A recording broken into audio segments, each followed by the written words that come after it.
වඳිමි මගේ ආදර අම්මේ.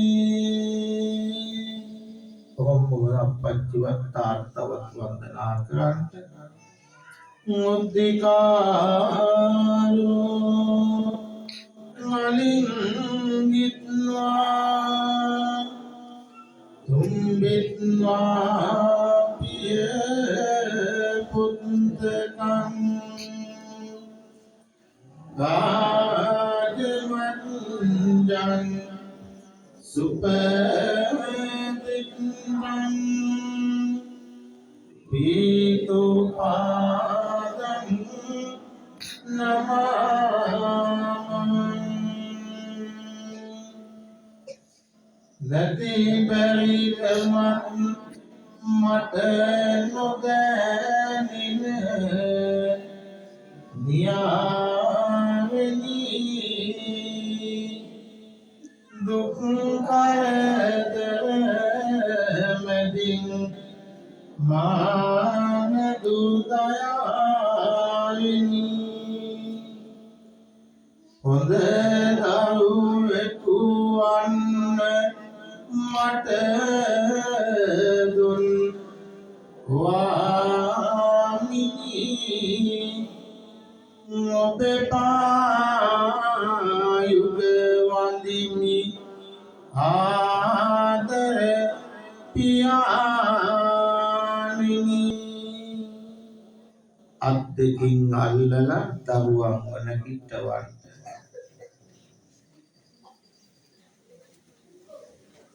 පපුවට තද කරගන්න දරුවෝ හැම කෙනෙක්ම කිට්ටු කරලා ඔය ආදරේ උණුසුම පුතේ හැමදාම ඔය අම්මගෙන් අප්පච්චිගෙන් ලැබුණා. අම්මා අප්පච්චි ළඟට කිට්ටු වෙන්න ලැජ්ජා වෙන්න එපා. හරියට කිට්ටු වෙන්න අම්මගේ උණුසුමට අප්පච්චිගේ උණුසුමට පපුවට තද කරගන්න දරුවෝ. හැමදාම පපුවට තද කරගන්න ලැබෙන්නේ අම්මා අප්පච්චි විතරම නෑ ගෙදර. ඔය ආදරේ ලබන්න පුතේ මොනතරම් දුක් විඳලාද හැදුවේ ඔය අම්මයි අප්පච්චි. මගදී හමු වෙන ආදරයට වඩා මොනතරම් වටිනවද ඔය ආදරේ. අද ආදරේ කියන අය හෙට දාලා යනවා පුතේ. මගේ ලෝකේ වැඩියෙන්ම ආදරේ ඔයාටයි කියලා පණ දෙන්න හදන අය අතර මග Facebook එකේ හම්බ වෙන හැම කෙනෙක්ම අතරමඟදී දාලා යනවා පුතේ. ඔය අම්මයි අප්පච්චි කවදාවත් මැරුණත් ඔය දරුවෝ දාලා යන්නේ නැති තරමට ආදරේ. ඒ ආදරේ සීමාවක් නෑ මගේ පුතේ. සීමාවක් නෑ මගේ දුවේ. දරුවෝ මොනතරම් වැරද්දක් කරලා ආවත් අම්මා අප්පච්චි එලවන්නේ නෑ.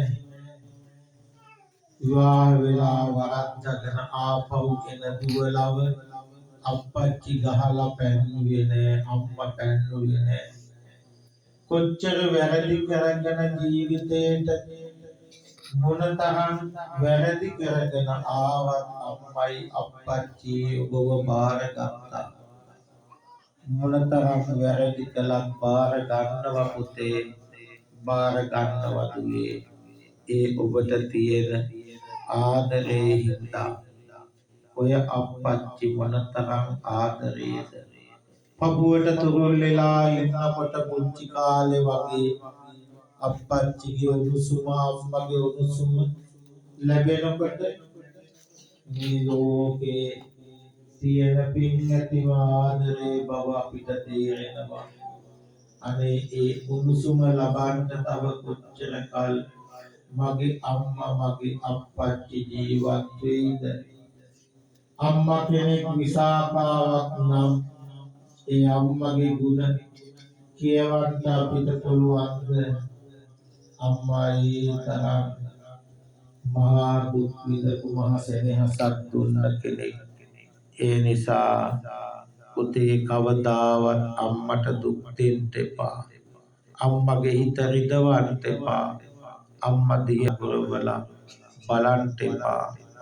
මගේ ආයුෂත් ගෙන සියක් වසක් මගේ අම්මා මටත් වඩා කල් ජීවත් වේවා කියලා ඔබ හැම කෙනෙක්ම ප්‍රාර්ථනා කරන්න ඕනේ.